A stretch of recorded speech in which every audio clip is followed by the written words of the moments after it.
Australia and Cambodia are reportedly edging closer to a deal for the Southeast Asian nation to take asylum seekers from Nauru. While much of the negotiations have been in secret, it's believed that up to 1,000 people could be moved to Cambodia under the plan. Cambodia is a signatory to the UN Refugee Convention, but our guest tonight says that is meaningless and that refugees would get more protection under a non-signatory state like Malaysia. Alastair Nicholson is the chairman of the Children's Rights International and a former Chief Justice of the Family Court.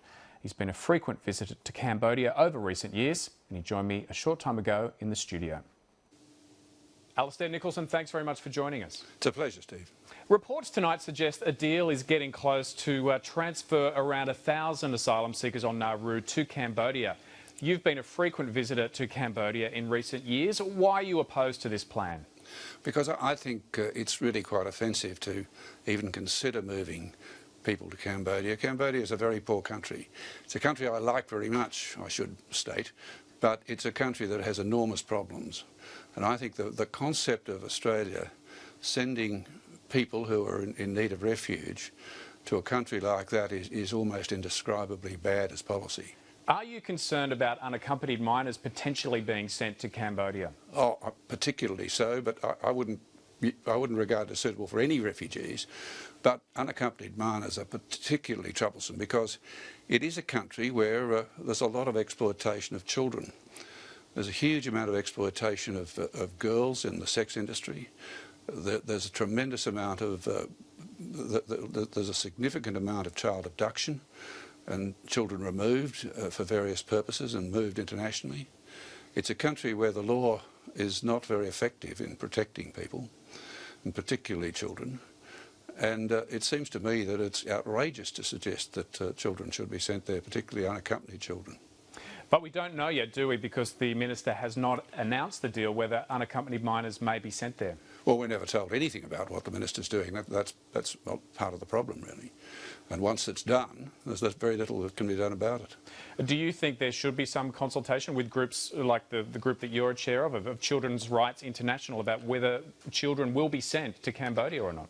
Well, I think there should be consultation with the Australian people about that, and if groups like ourselves were involved, that's fine. But it seems to me that the secrecy about the way this is conducted is quite frightening, and in fact, it's dangerous. It's dangerous to democracy, in my view, because we're faced with a government that's behaving as if the people don't matter.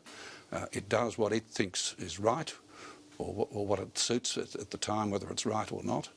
And it doesn't leave itself open to any challenge. I mean, there's been countless cases where the government has acted to move people out of the country, and that effectively removes their legal rights.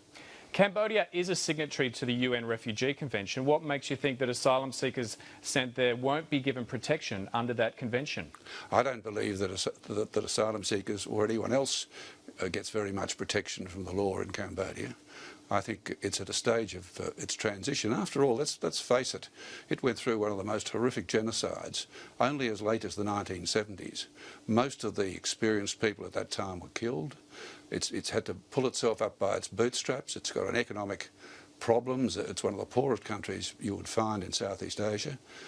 You only have to visit it to see the degree of poverty and the level of it. It's just the worst sort of place that, for the point of view of sending asylum seekers, and particularly asylum seekers who don't have any cultural or other ties to the country, and it has a deep culture of its own. Well, the coalition opposed Labor's Malaysia People Swap deal in opposition because they were not signatories to the UN Convention. Yes. Scott Morrison at the time said he was not satisfied the human rights of asylum seekers would be adequately protected. Do you think the human rights of asylum seekers would be better protected under Cambodia than Malaysia? No, in fact, I think much better in Malaysia, because it's got a much more established legal system and a much better system generally for dealing with these matters, and a much more stable government. But Malaysia is not a signatory to the UN Convention. No, well that is interesting in its way, because it shows that being a signatory to a convention is really a formality. It's what you do afterwards that's important. And in fact, there can be plenty of countries who aren't signatories who will look after asylum seekers better than those who are. Or some who are. So given that interpretation from you, what do you make of the coalition being unwilling to accept Malaysia in opposition, but willing, it seems, to accept Cambodia in government? I think it's entirely cynical and quite improper.